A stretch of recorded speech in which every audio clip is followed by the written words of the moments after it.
I don't know if it's here. Coach Anahara, if you're here. If you're here, good evening, Coach. Good evening, Coach. I greet you. Oh, I greet you, Coach. I see you're still wearing suit, so you're working. Good evening, still in the office. Hello, I everyone. can imagine. Welcome, our Thank facilitator. you so Thank much. you. Thank you so much, Coach, for showing up. Thank you for always showing up. Thank you so much. Thank you. Okay, guys, it's exactly 7:35 p.m. this evening, the 24th of June, 2026. So we're going to go straight to let me introduce our speaker for today. Our speaker for today is someone dear to my heart. She's very good with mind coaching.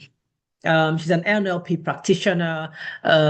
She does a lot of behavioral change kind of coaching. So that's why I thought, you know what, let's bring her here because for me, everyone, a lot of us go through stuff and we feel, oh, we have awareness, we know this, but awareness is not the beginning of it's the beginning of transformation, right? It's not the end. It's like the beginning, not the end, right? So we have to start from there. Then we now begin to, move forward with other things that will now empower us to really self-regulate and come out from where we are. I was speaking to a few people a few days ago. And I said to them, it's possible that you go through an experience and you've left that toxic environment, you've left that abusive marriage. However, you think you're free, right? However, in between that leaving and freedom, there's somewhere in between that we don't look at, which is the healing path, right? So it's possible that you may leave a situation, but you're not healed from that situation. So you can leave a prison, but the prison mentality is still in you. You can leave captivity, but you're still a captive in the mind. All right. And that's why this session is important to me. And I'll introduce the speaker. We also we did NLP program together. So let me just read her profile before I bring her in. Okay, let me go straight to that. I want to pull up her. Maybe I'll read it from here. Just give me a minute. Let me just pull that out. Perfect. So our coach for today, our facilitator for today is Ifoma Adeyemi. She's a behavioral transformational consultant. She's a principal consultant at the IA room. So IA means Ifoma Adeyemi room. Ifoma, like I said earlier, is a behavioral transformation consultant who works with leaders, teams, and high responsibility individuals to shift behavior for measurable performance, communication, and executive outcomes. She's the principal consultant at the AI Room, a behavioral consulting, coaching, and training platform focused on culture, leadership effectiveness, and human performance. Her work addresses the real drivers behind results, how people think, decide, communicate, and take ownership. Ifoma designs and facilitates behavioral interventions for organizations seeking stronger accountability, clearer communication, improved execution, and healthier team dynamics. Her approach focuses on observable behavior, not on the surface level training or motivation, because skills do not fail. Okay, because skills do not fail performance, behavior does. Excellent. I love it. So let's just give her a round of applause as I welcome her to today's session. So please kindly help me welcome our coach for today, Ifoma Adeyemi. Ifoma, where are you? Hey. Yeah. Thank you for honoring our invitation. We're here clapping for you. Bola, thank you for doing that. Sarah, thank you for clapping and welcoming our coach for tonight. Ifoma, we can't wait. Thank you so much. I know you're very busy. In fact, your schedule, you have a program tomorrow, you have on Friday, and I said you must come for our own today. So thank you so much. It's great to have you here. All right. So please, whenever you're ready, let me know when to start sharing your slides. Okay. Yeah. Thank you very much for having me. And I hail Dr. Nahur. I hail you. Thank you very much for having me. Good to have I'll dive you. right Thank you in. for I'll begin. coming. Yes, it's my pleasure, sir. It's my very pleasure. So I'll dive right in. I'll begin with a woman I met that terrified me. Yes, terror was the word because in the word description of terror, I'd never met a woman that is as dangerous as this woman, that is as terrific as this woman, and not because this woman is dangerous. not because she was difficult. She terrified me because she was one of the most self-aware people I've met. And you might say I exaggerated it, but if you know how detailed this woman was about her awareness, you would see how I'm hardly lost for words.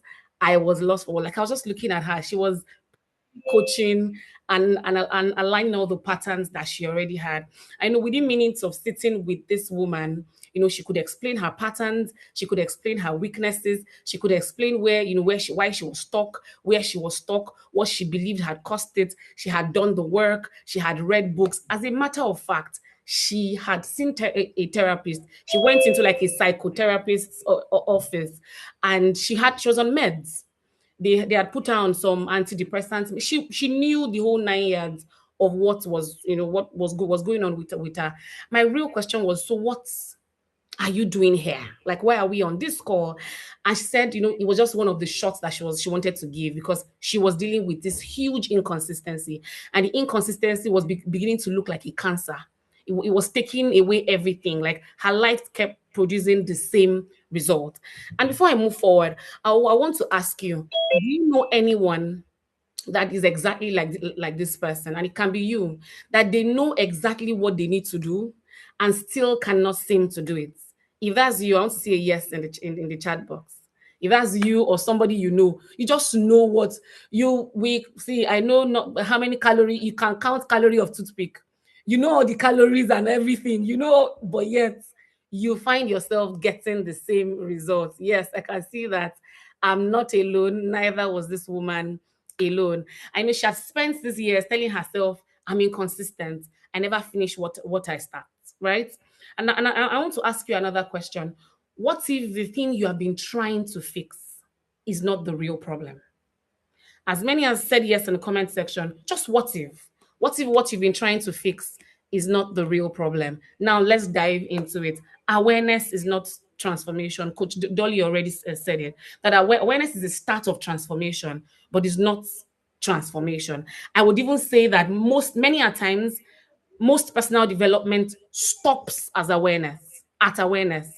Of course, that's an arguable statement, and that is not a correct statement, but that's what I've seen in experience, that most people find nobility in saying I'm a self-aware person.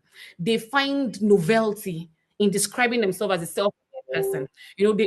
They are very aware of their behaviors. Oh, I procrastinate, I'm working on it. And they look so noble, so noble. Even gives them this layer of accountability. I overthink.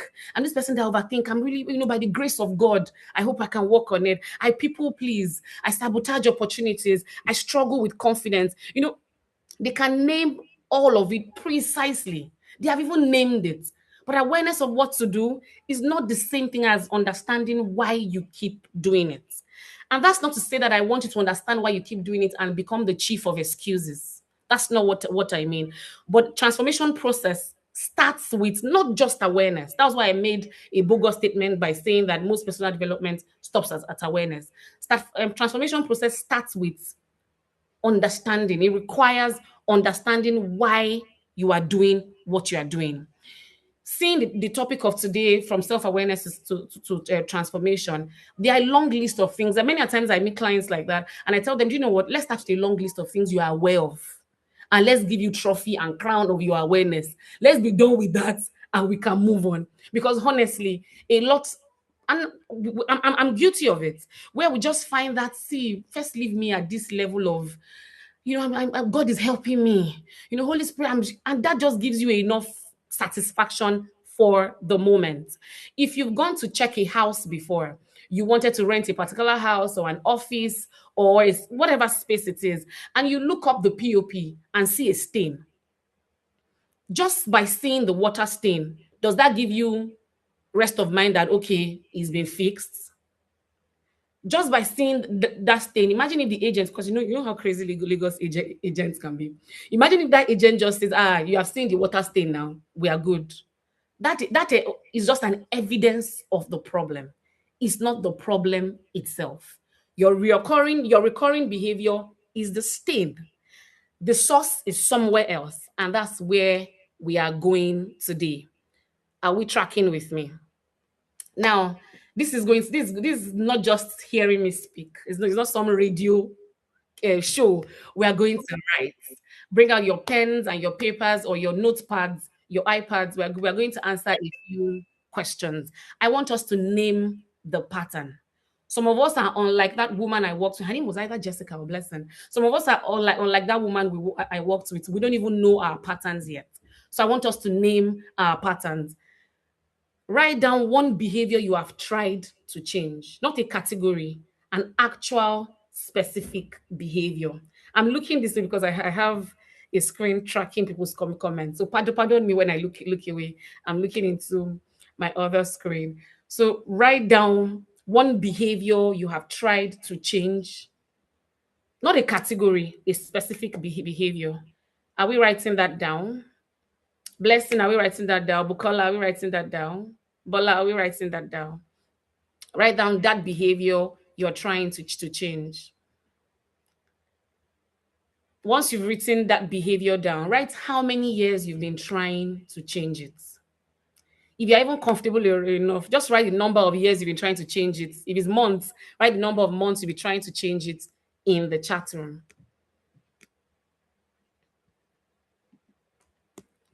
Write the number of years you've been trying to change that behavior. Now, when I began working with this lady, I think it was even on this self-analysis part of her session.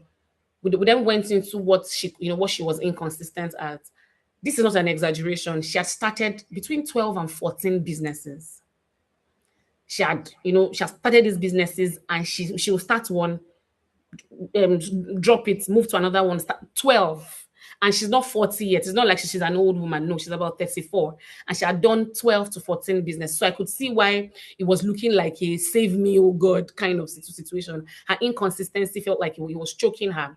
I asked about the business, and I was expecting to see failure. I was expecting to hear no structure. I was expecting to hear wrong markets. I was expecting to hear difficult customers. I was expecting to hear even maybe a bad timing. But instead, strangely, 8 out of 12 or 14 of these stories had very good success stories. The business starts, customers arrive, the demands increase a lot. The demand increased to the point where she starts feeling pressure. She starts feeling pressure from dispatch riders, pressure from customers. And guess what? When the pressure comes, she leaves. She leaves. She starts to panic. Her husband is like really worried. She can't breathe when her phone is ringing. She turns off her phone. She got customer care to pick the call. She removed herself from the business. Of course, removing herself from the business wasn't doing as well as, because she was the face of the business. She tried to make another person. It was a lot of roller coaster. She leaves. She starts again. So I stopped asking her what went wrong, and I started asking different questions. What if inconsistency is not your problem? What if inconsistency is your solution? Just track with me. What if that problem you wrote down right now, that behavior, what if it's not your problem? What if it's your solution? Because see, every recurring behavior solves a problem. Every behavior has a positive intention. It solves a problem for you. Every recurring behavior is protecting something. Every recurring behavior is delivering a benefit. And even if that benefit is costing you more than it is giving you, it is, however, solving a problem. It's protecting you from something. Perfectionism might be protecting you from criticism. Forgetting that if the work is never finished, it can never be judged. Overgiving, it may be protecting you from rejection. And guess what? If you never disappoint anyone, no one will even leave. Even is that serious? But yet we keep giving so much of ourselves. Avoidance may be protecting you from failure. And we know that failure is feedback. Show me the most successful person, and I'll also show you someone that has failed a lot. If you never fully commit, you will never fully fail. Even in the Bible, Paul bragged about his scars. The behavior is not the enemy. The behavior is answering a question you have not yet heard yourself asking. Is that clear? The behavior is not the enemy. The behavior is just answering a question that you've not heard yourself ask. Are we tracking this together? Now, let's go back to that first exercise you did, that first answer, answer you wrote down. And ask yourself, that behavior you wrote down, if I stopped doing this behavior tomorrow, what would become uncomfortable or unsafe for me? Answer that in your worksheets, in your jotters. If you stopped that behavior, that's people pleasing, that I can't seem to say no, that's over explaining, over apologizing. If you stop that behavior tomorrow, today, what would become uncomfortable or what will become unsafe for you? You don't need to, overthink it. Just put yourself in that moment where you were so upset that somebody lied on you. Where you were over apologizing, put yourself in that position, in that space, and ask yourself that question. What would become uncomfortable for you or unsafe for you if you stopped? Is it fear? Is it control? Is it loneliness? Are you scared you'll be abandoned?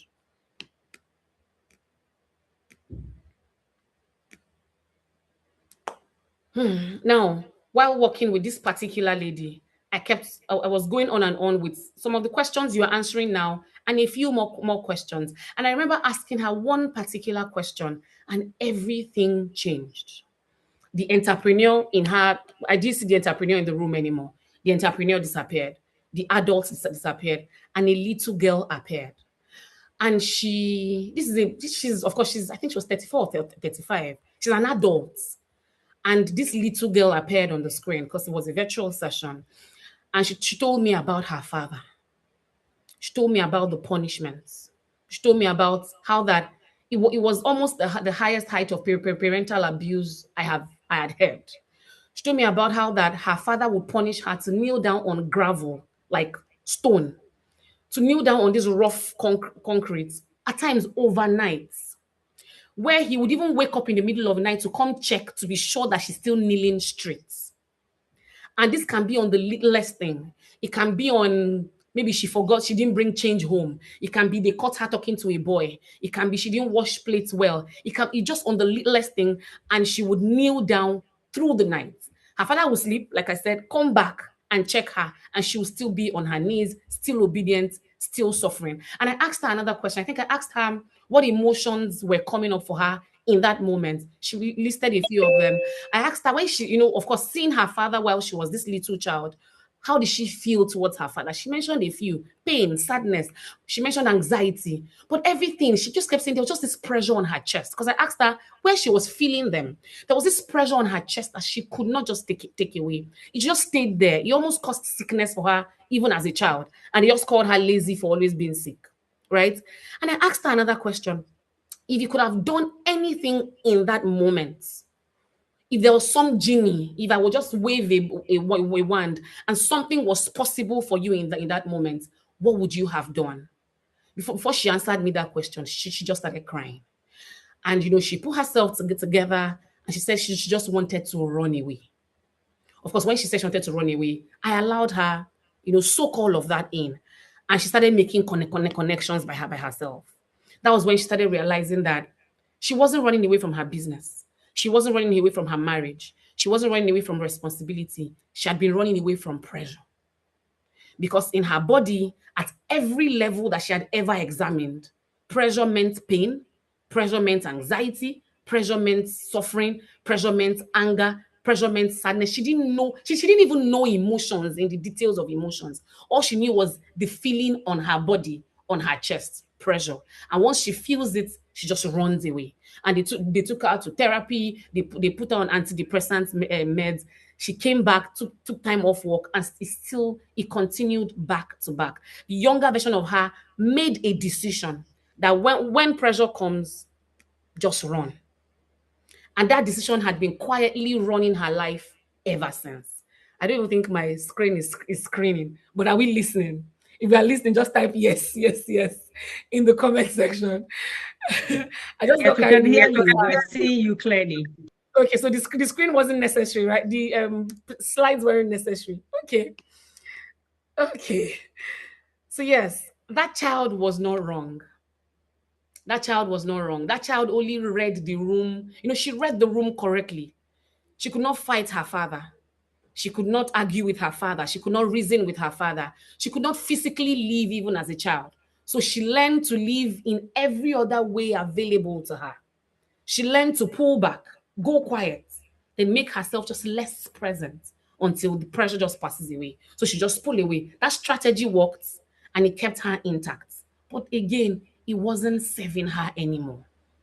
The problem is not that she had learned it. The problem is that that part that was running that program does not know how many years had even passed. That part of her had lost track of time. And that part of her doesn't even know that she's no longer a child. She's now a big girl. She can handle herself well. But when he reads pressure, he fires the exits. And before she has time to think, she's already looking at the door. And I just asked her, of course, the way you do one thing is the way you do everything. And she herself could track that it was affecting her marriage, it was affecting friendship, it was affecting relationship, it was affecting everything around her. Many behaviors that frustrate us today once protected us. They were intelligent solutions to very real and painful problem. They just simply outlived the problem that they were designed for. So this is where the transformation begins, not from judgment, but from understanding. Now, do you get when I make that statement? The transformation starts by understanding why we do what we do. Okay, so I want to make sure that we don't leave this conversation thinking that that thing that is buried has to be wounds, has to be negatives. Some of us have buried strength alongside pain. Some of us have buried strength that should be serving us today. But while we're burying pain as a child, it doesn't have to be a child. It could be 5 years ago, you. It could be 10 months ago, you. As you were burying the pain, like Coach Dolly said earlier, as we're burying the pain of that failed marriage, you buried some strength alongside. Qualities that were not welcome in your environment, in your society, in that particular place where you were. It could be in the industry where you work. Traits that were punished and dismissed or made to feel dangerous. So you pack them away, not because those qualities were wrong, but because expressing them didn't feel safe at the time. So the woman who learned to overgive might have buried healthy selfishness, the ability to ask, what do I need here? The peacemaker might have buried assertiveness, that freedom to say, this is not acceptable to me. The perfectionist might have buried the ability to begin without everything being ready. The hyper-independent person may have buried the capacity to even receive. Do you know how hard it is she's a strong woman, she's a strong woman. She cannot receive. She can't even receive compliments. I love your top. This top, it's just to let someone carry something else without it meaning that they are weak. So many a times when we bury pain, we bury strengths alike. And these are not small things. They are often the exact qualities that could change everything for us now. Now, let me show you how we can start to find them. Okay? Step one, think of someone whose behavior unsettles or frustrates you. Now, write that down. Think of someone whose behavior frustrates you. You might be in a class together, you might be in the office together, you might even be in a church subgroup together, but there's just something about them that triggers you. It frustrates you in a way that feels bigger than the real situation, where it then feels like you are overreacting. Write the quality they displayed that triggers that feeling. For all you care, that quality can be confidence. It can be an assertiveness. It can be that they are too direct. It can be that they are taking up space. It can be that they just say no without having to apologize all the time. It can be that they have the audacity. Those are the things that yes, they have obvious behaviors that you think you don't like, but think about it. What's underneath that behavior? Now, also ask yourself, what if this quality exists in me, but has not yet been given the permission to show up? Because see, Perception is projection. That thing you are seeing about that person that triggers you. Think very well. Look around. Shine that touchlight. There's something about it. If there's no metal, a magnet will not magnet. Some people were in that room and didn't notice that thing you noticed about that person. Because the thing about shadow is that we think the shadow is full of darkness and the dark and the painful things we don't like. The shadow is just full of things we didn't have the courage to accept. Because while we're growing up, it wasn't acceptable. It could be that when you speak up for yourself, they say you talk too much. When you talk, they say you're seeking for notice. It didn't mean it was a bad thing. There was just not courage to accept it. Some things are lurked in your shadow. They are not bad things. Like I said, strengths also get buried with this pain. And one thing about these things you bury, you didn't kill them before burying them. They were buried alive. If you watch movies, you see when people bury people alive, there's nobody that was buried alive that stays still. They are jerking, they are hitting. These things will want to come out somewhere. And they come out via your projections. You project on people those things. Now think about it. Those two questions. Take a break and think about it. That thing about that intern, like you call these Gen Z people, they are too audacious. That thing. How market? Look at it well. If you look well, it will be something inside you admires that thing. But you don't have the courage to be that thing. Think about it. Think about it. Does anybody want to share? If you have the liberty to share that thing, if there's one thing that comes to mind, and as you're hearing me speak, before I move to this next section, if anybody wants to unmute and share.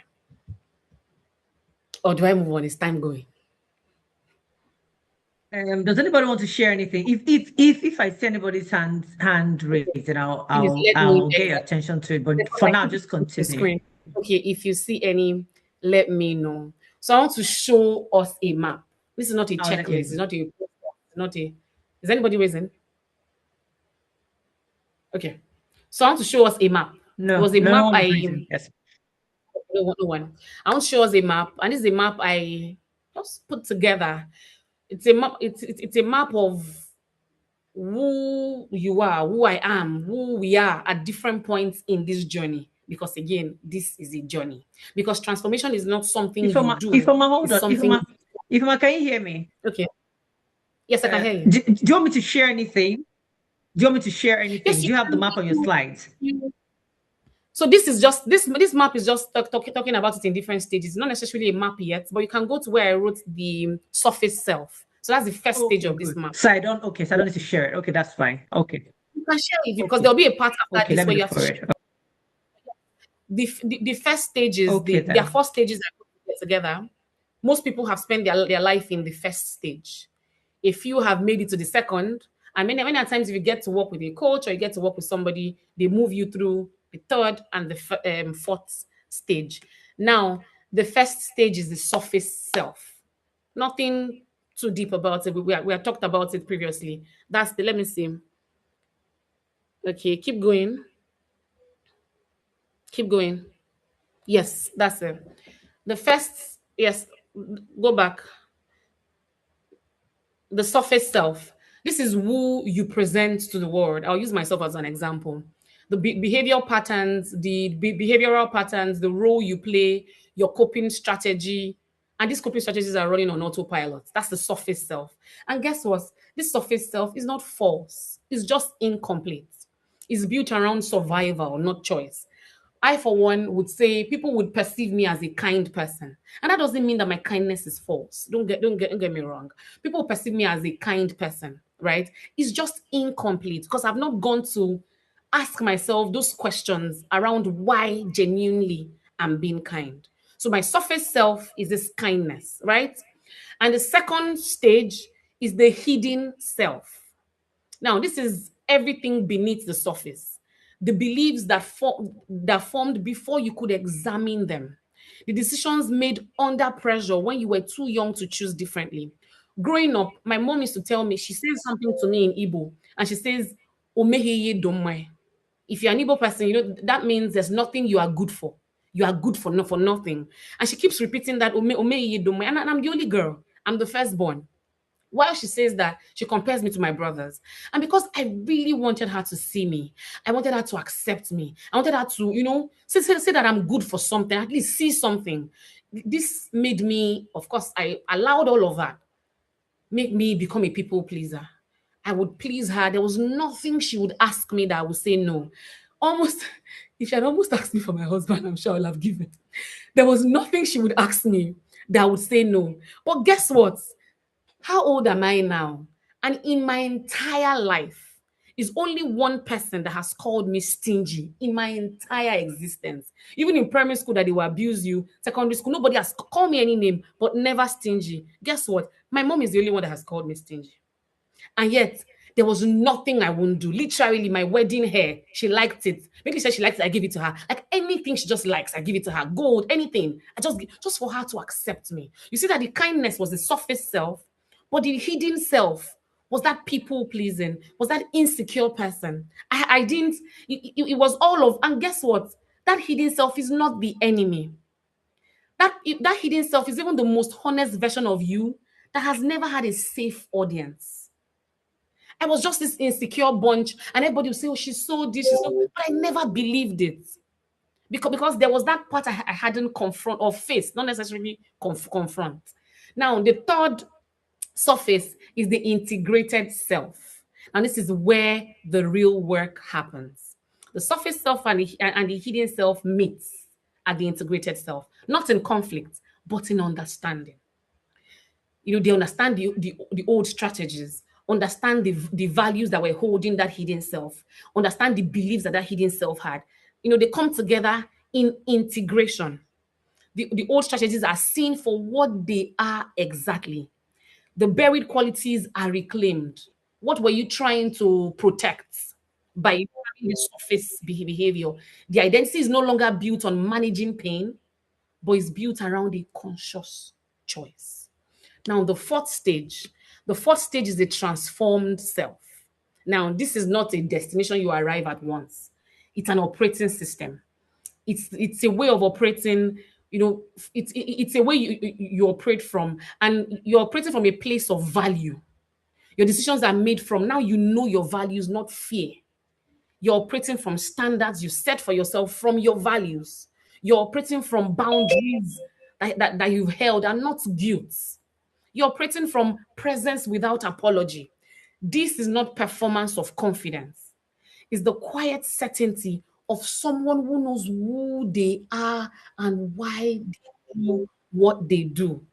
I was speaking to a friend today, and I was saying to her that my other friends have said, if you've changed. Because see, it's not hurt or bitterness. I'm just certain of what I want. I'm certain of where I operate from. I'm kind still, but it's deeper. It has depth. You can't bamboozle me into kindness. You can't think I'm kind to you because you pressed the mumu button. It doesn't exist. It might exist to my children, but it's not, I'm not valued, I'm not fickle. It's not a performance of confidence.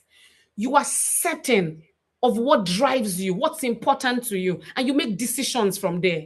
You get momentum from there. You get direction from there. You're not tossed to and fro. It's even easier for you to connect to a higher purpose from this level of identity. Most of the people I know today in the room, I've been that person. They most likely meet me believing that their problem was at that surface self level, a behavior to fix, a habit to build, a pattern to break. But what I want to leave us with is the understanding that the work is one level deeper.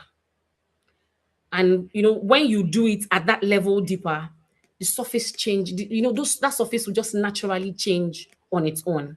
Now, I'll just quickly wrap up. No, not exactly wrapping up. The next slide has a spiral loop I drew. Dolly, can you go to the next slide? I want us to take a look at this next slide. This is for some over time working with people. I came up with this slide, this loop on my own. My observation about how behaviors change. I came up with this loop, and I realized that on the left, on the left of this diagram, you can see that there's a broken loop. The behavior happens, Awareness names it, behavior happens again, awareness names it again, but nothing really changes. That's where most of us are. I struggle with that in some areas of my life. The loop spins on the same flat plane. Awareness, behavior, back to awareness, and we just say, I'm struggling with it. By the special grace of God, we make the grace special. By special grace of God, but yes, most of us in some areas of our life or in some aspects are in this left side, right?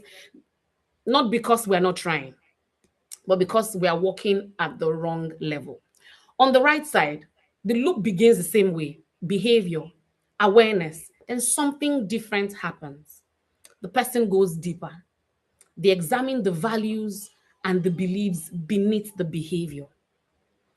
They cross what I like to call the identity threshold. And once they cross it, the loop stops spinning flat and starts spiraling upwards. Self-disruptions happens here because you are questioning a lot of things.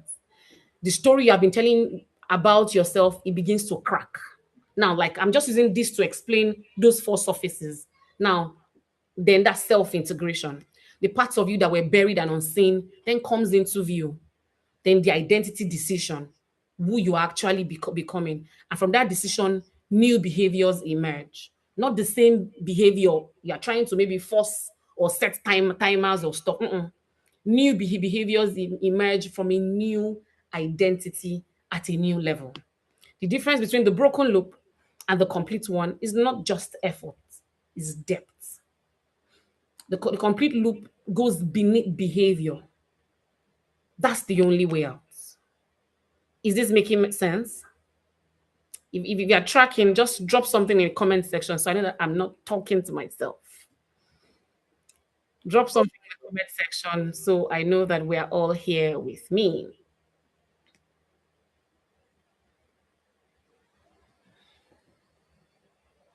Okay, Ify, I can't because I'm sharing. I'm struggling to find my chat box, but I'm here, I'm flowing, I'm tracking with you. I can see, okay, I can see Bola, I can see Timmy Tokwe. Yes.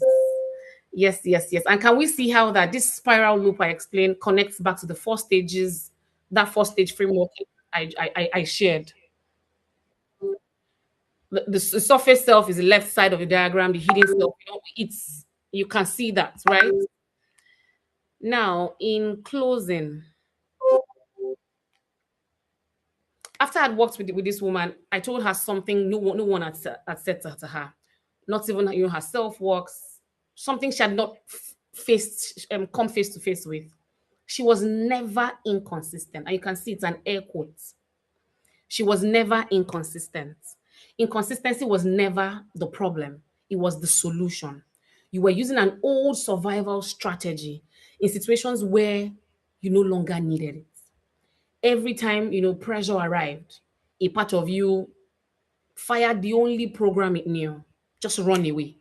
And she said it that anytime my husband puts her under pressure, she just wants to run. Sometimes if her child is crying too much, she just wants to run.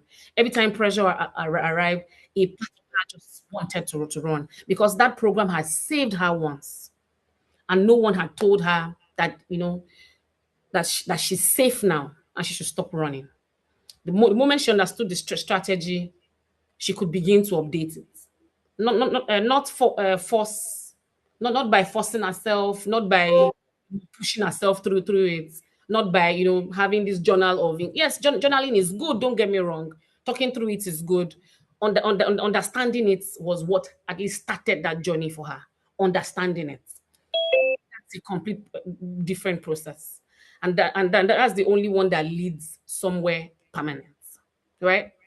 And many of us, like I've said today, are doing the same thing, trying to solve today's problem with yesterday's solution, bringing strategies from our earliest years into our work, into our relationships, into our decisions, and wondering why they don't fit, then blaming ourselves for the mismatch.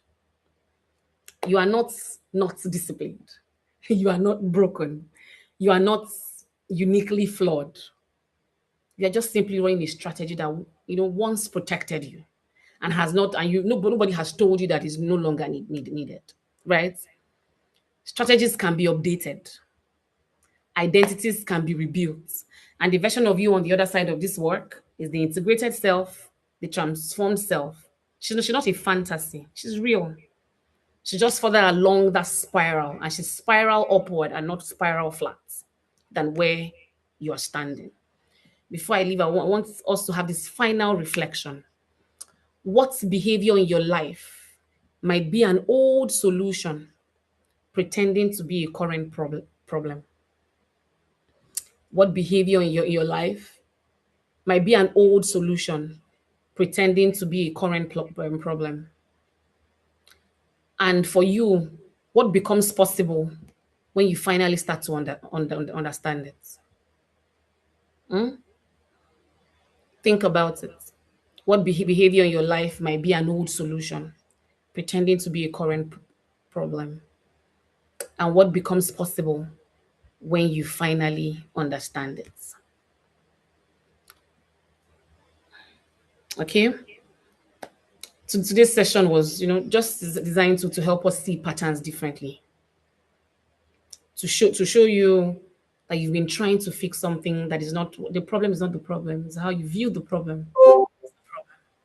The deeper work is taking this understanding into every area: your marriage, your career, your relationship, peer parenting, friendship, into every area of your life: work, money, confidence, how you communicate, how you make decisions. The same hidden driver tends to run across all of them. The way you do one thing is the way you do everything. And moving from the hidden self to the integrated self, it requires structured reflection, the space that most of us don't get in daily life. Work with somebody. I put together just a few questions that can help, a workbook that can accompany this session and help you begin the process. The questions, it might seem surface, but just take your time, sit through it, answer it today, answer it tomorrow, take what landed for you today, sit with the question again, and I feel that's a good place to start. Right? Thank you very much. That is my time. My name is Ifoma Adifemi. Thank you so much. Ifoma, thank you. I love it. Okay. Thank you so much. I can't even thank you enough for this. In fact, you made it on time. You see why I like people that keep to time. You really made it within the time. So thank you for that. Everyone is thanking you. Our coach Lebari is here. Bola, everyone is saying thank you. If I think when can you all hear me? Yes, I can hear you. Okay. If you can hear me, if my is can hear you. frozen, am I the only one, or is it my own network that is misbehaving? Please, can someone tell me in the chat? Okay, good. So is it someone that is frozen? Okay, if my is frozen, then And I I can know hear. if you're frozen, so wait for you to come back up. I But can hear guys, you. can you just tell me one or two things you took out from the session before she comes back up? Okay. Oh, if you can hear me, okay, you're frozen. Okay, okay, I'm so sorry. Okay. Yeah. Okay, Ify, thank you so much. Thank you. This is it's like we're inside coaching session. Do you understand? Sarah said, letting things slide used to be a solution, but now it is presenting itself as a problem. Thank you, Coach Ify, for the amazing session. I love it. I really love because it seems it just felt like I was in a coaching session with you, and I see how someone can go from that surface and go straight, go from there through the hidden surface, through the integrated surface, and through the transformed self. And if I didn't know what you were going to do. I hadn't opened your slide until you came in, right? I remember what I started with. I started with sometimes when we go through stuff, right? Yeah. We've left the situation, so you're free. You've left to you, you're free, or you've walked away. Meanwhile, exit doesn't mean freedom. Because in between that exit and freedom, there is work that needs to be done in between that we always miss and we always get.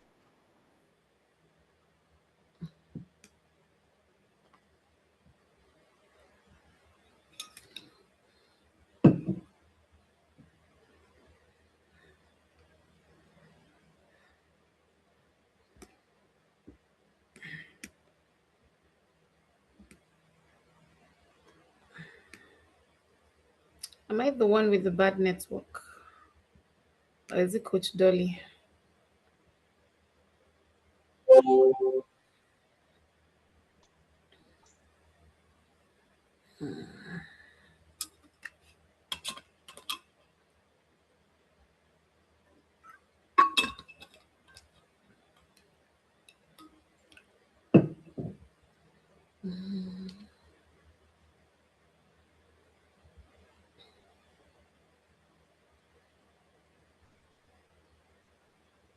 You're muted.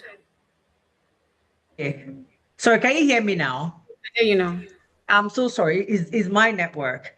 So if Yeah. I was saying that I'm so grateful for this session, right? Because when I started with this, but I didn't even know what we're going to teach us today.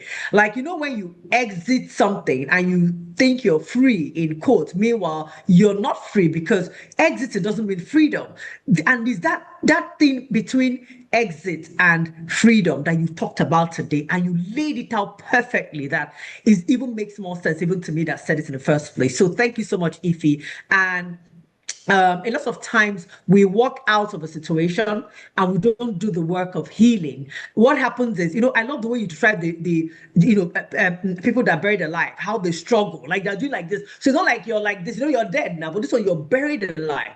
So that means it's coming out, it's showing up one way or the other in the future, in your current situation, in your marriage, every relationship you get into, it shows up by itself. So guys, please help me drop. If you have any questions, let me know. If not, please drop in the chat box what you take away from today's session before we let Ifeoma go, because she has plenty of things to do tomorrow and next. Ify, thank you once again. Thank you.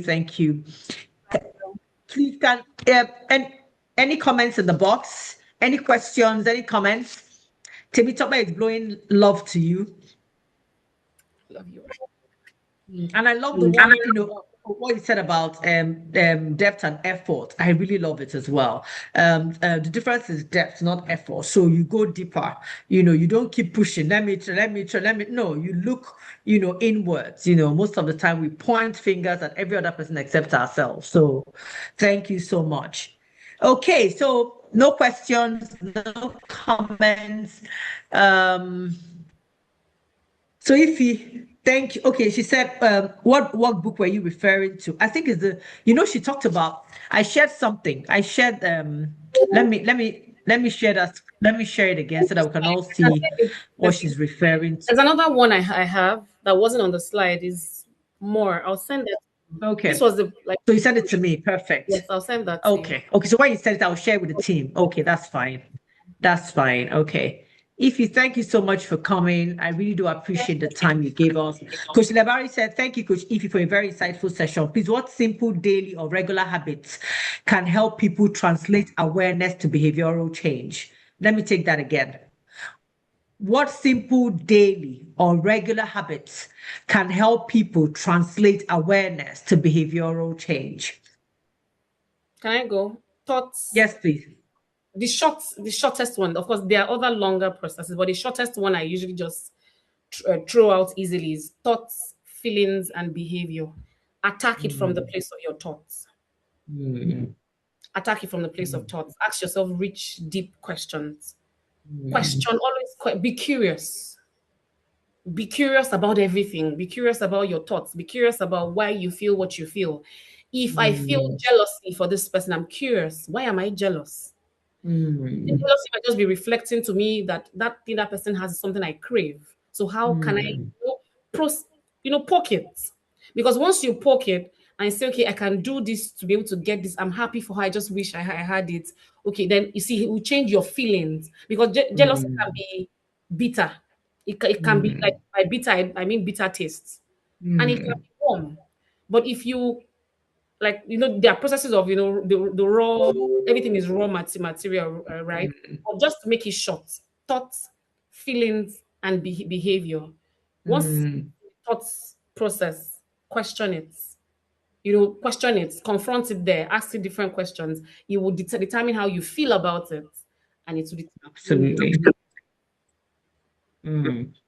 Thank you so much for that. I love that. So thoughts, feelings, behavior. So once you change your interpretation of it, the feelings are different. And once your feelings are different, your behaviors automatically become different as well. Yes. All right. Thank you so much for that. And Kutebari, thank you for asking that question. That's the Yeah. crash course. Ultimately, is identity that should change and your behavior would be reflected. But that's a deeper work. You have to work with somebody on that. But the crash course is not finished. Okay. Thank you so much for that. Any other questions before we call it a night? Okay, Ify, no other question. Ify, thank you so much, and I can't wait to get the questionnaires that I can send to our team. And I'm very certain that we'll bring you back, right? Because it's not a lot of times that we get people who coach us through a session, right? So thank you so much for your time, and I can't wait. I can't wait for more. Yeah. Okay, thank you so much, Ify. And thank you everyone who joined us today. Thank you for your time. Thank you for just making time to join us. And I'm sure Sarah will send out the link to the session today because we're recording. So those that are not here will also catch up later. So thank you. And it's been an honor serving you guys tonight. God bless you all. Have a good night. Have a good night. Bye. Bye. Bye, Coach Lebari. Bye. Thank you, Sarah. Thank you. Thank you. Good night, everyone. Mommy.